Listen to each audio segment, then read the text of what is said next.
Premièrement, on va commencer par le récit le plus ancien de l'Ancien Testament selon l'histoire. Ce récit-là date de 2600 avant le christianisme, donc avant le Christ de la Bible que vous connaissez. C'est le récit de Gilgamesh. Et on va le comparer avec le récit de la Torah qui date de 800 ans avant le Christ.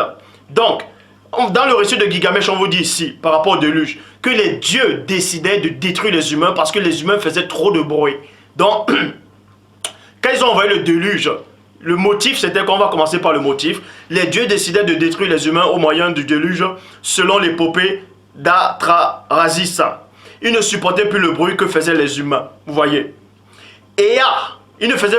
C'est-à-dire, là, c'est le motif.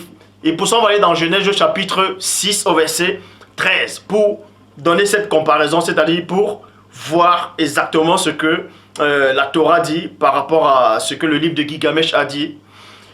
Alors Dieu dit à Noé, la fin de tous les hommes est décidée devant moi, car ils ont rempli la terre de violence et je vais les détruire avec toute la terre. Je vais les détruire avec la terre.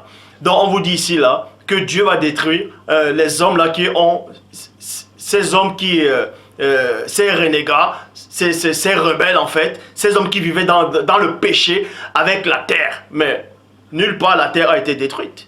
Bon, ça... Maintenant, toujours dans le récit de Gilgamesh, on vous dit quoi? Que Ea, le dieu des eaux, Ea c'était le dieu des eaux, Ea, le dieu des eaux, avertit Utnapishtim de la décision de Dieu. Il lui ordonna de construire un bateau pour sa survie et de celle de toutes les espèces vivantes. Point. Là, c'est l'avertissement. Et on va aller maintenant dans le récit de Genèse, Genèse chapitre 6 au verset 14 dans la Bible, parole de vie. Construis pour toi une sorte de grand bateau en bois solide. Verset 19. Tu devras faire entrer aussi dans le bateau un couple de chaque espèce vivante, un mâle et femelle, pour le garder en vie avec toi.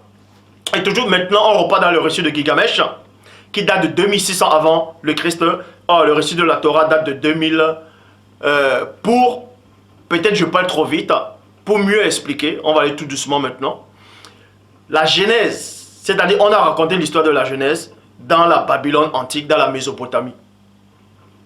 Et ce récit-là date de 2600 avant le Christ, donc avant le christianisme. Or, le récit de la Genèse de la Bible date de 800 ans avant le Christ. Donc, le récit le plus ancien de la Genèse, c'est le récit sumérien, selon l'histoire.